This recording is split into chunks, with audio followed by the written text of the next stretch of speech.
Good afternoon. My name is Jennifer Bayless, and I'm a proud graduate of Bucknell from the class of 2004. Woohoo, 2004. It's my honor and privilege to introduce you to this year's award recipient for the outstanding achievement in a chosen profession, to Dr. James Geiling, nominated by his father, James W. Geiling, class of 55 here. Since graduating from Bucknell in 1978, Dr. Geiling has had remarkable accomplishments in a career of military service and medicine. He's held many positions and worn numerous hats, responding to the titles of Colonel, Sir, Doc, Professor, Volunteer, Brother, Son, but my favorite, Dad, or Kian's Grandpa. You can read the list of his accomplishments in the back, so I won't go through those, because there's so much more to my dad than this. My dad's loyal. My dad's committed to service and to others. My dad perseveres. He's taught me to never give up, to never settle, to respect others, to value others, to take pride in who I am, where I come from, and in my family. There's no doubt that his time at Bucknell shaped his approach to life, his career, and how he raised his children. As I'm sure any Bucknell grad can attest, the relationships and experiences you have during your time on campus stay with you forever. I've known Bucknell since I was a little girl. I've worn bison gear since I could walk, and now my son does too. I've attended reunions, and I call my parents friends, aunts, and uncles, because it truly is family. 15 years ago, my dad lost a really close friend, a fellow Bucknell graduate and Teak brother. Since then, his fraternity brothers, circle of friends, and extended family get together every year to honor his memory by spending a weekend volunteering with Habitat for Humanity. They've traveled across the U.S. to each other's hometowns, and it's even brought them back to good old Lewisburg, where it all began. Bucknell isn't just 4 years. The bonds we form, the values we learn, and the love we have for orange and blue last far beyond that. I'm so grateful to have learned this from my parents, and humbled to have continued the Bucknell legacy with the Geiling family. Dad, thank you for the example you've set, the values you've instilled in me, the opportunities you've made possible, and for being a great guy. Your fishing does need a little work, though. And it's such an honor to be here with the rest of the Geiling family. I am a Bucknell legacy. Over here are my grandparents, born, grew up, met, fell in love in Milton, right across the river. James Geiling, class of 55, engineer. His wife, my Nana, Peggy. My mom, Karen, class of 78, met my dad here, 74, sharing a mailbox. Could that be a cuter story? My husband didn't go to Bucknell, but he knows not to argue with the orange and blue. And my son will be a proud class of 2037. So with that, I'd like to invite my dad up to share a few words. Please join me in extending a warm welcome and congratulations to Dr. James Geiling for his remarkable accomplishments in his career of medicine, and to thank him for his 20-plus years of service to this country.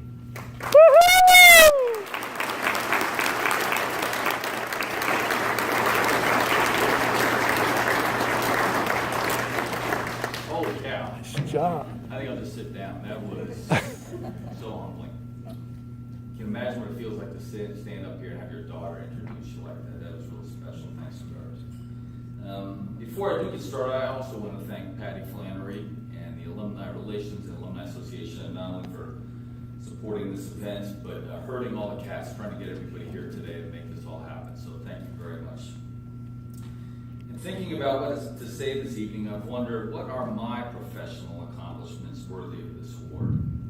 Typically, these refer to one's educational degrees, their athletic achievements, their career promotions, or even the economic and political status one's achieved.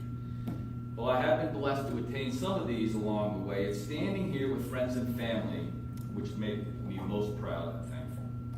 And I'm sure, as others have said, the other awardees have had similar thoughts. Why do I deserve to stand here?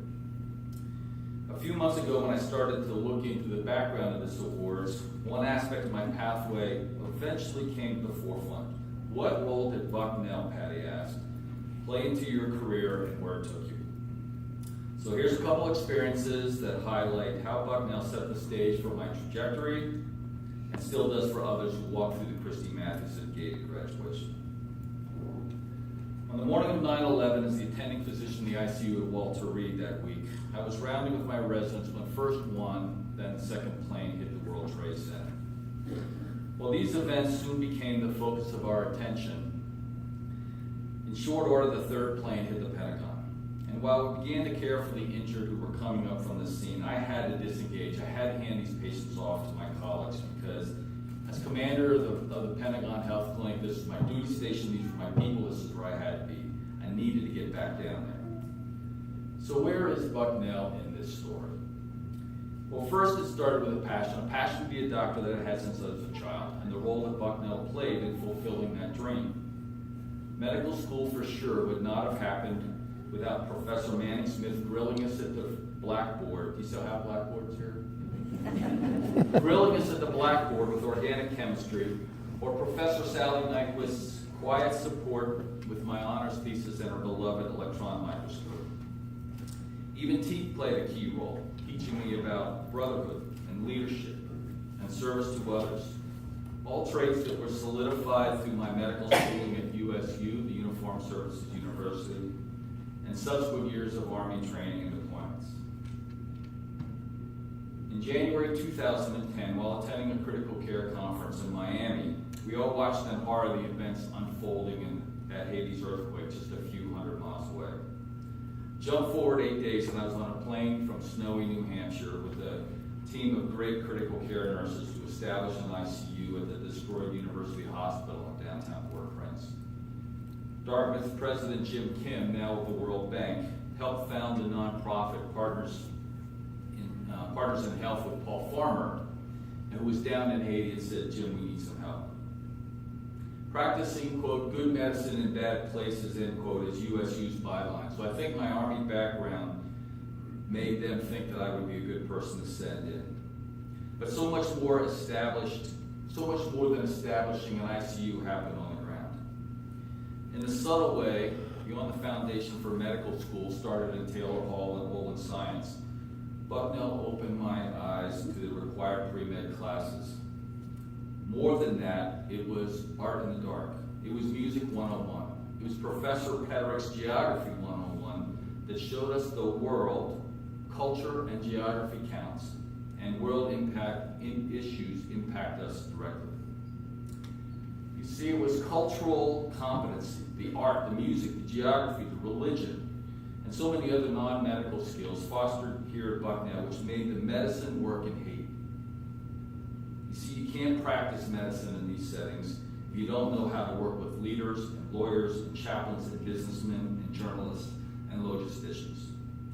And to touch your patients, to really feel their needs and their situation, you have to understand the Bible in their hand, the art they hang in their tents, and the songs they sing during painful dressing change.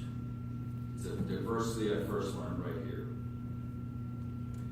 It's these activities and others that have filled my CV since leaving Lewisburg 40 years ago, which led, I believe, to me standing here today. But you see, success in these settings usually goes to those at the tip of the spear, not to those who've nurtured your growth or supported your work. In school and at work, friends and coworkers, they're the ones who pick up the slack. They run the meetings, they answer your emails, they develop the budgets, and they cover your call when you're not there. Yet at the core of one's career is who you are, where you've come from, and for me, that's my faith and my friends and my family. And that's why I'm standing here tonight.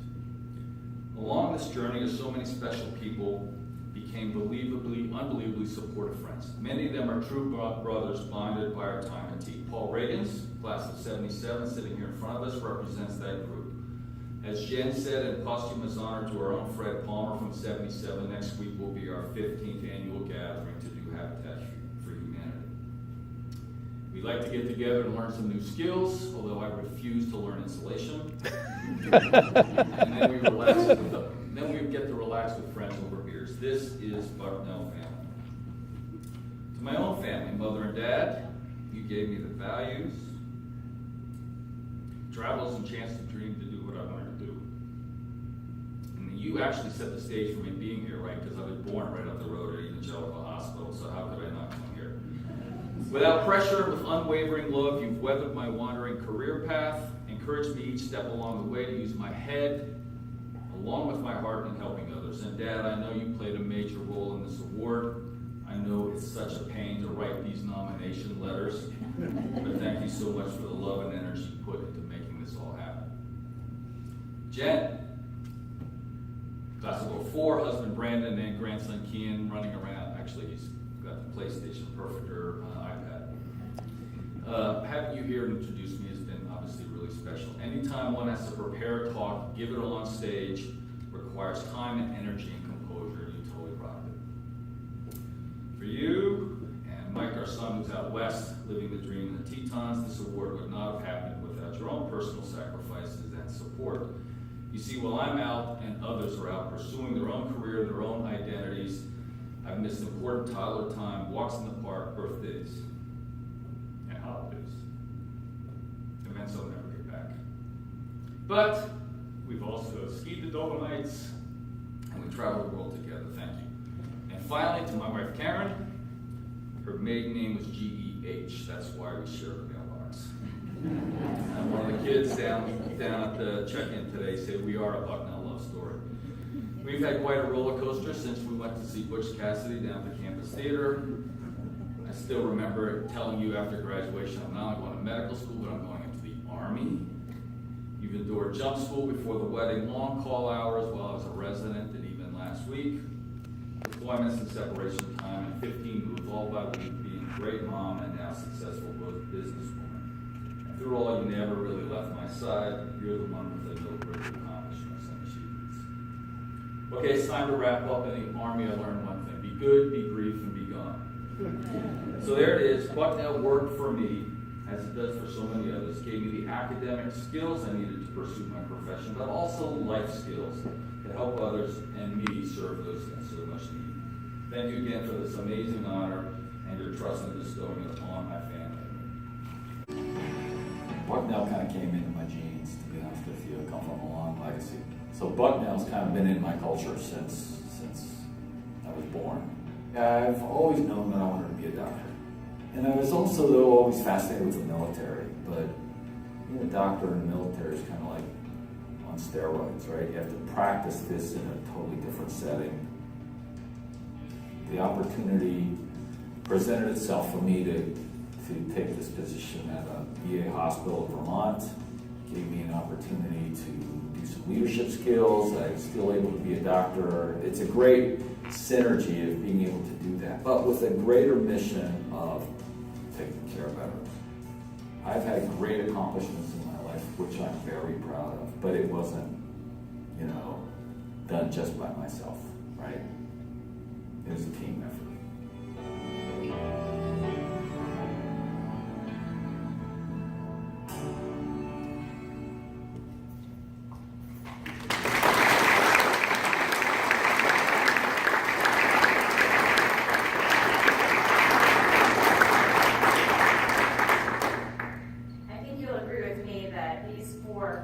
These four Bucknellians represent the richness that President Robbins spoke about. And personally, they make me proud to be a Bucknellian, and I know I'm not the only one that feels that way. So thank you for representing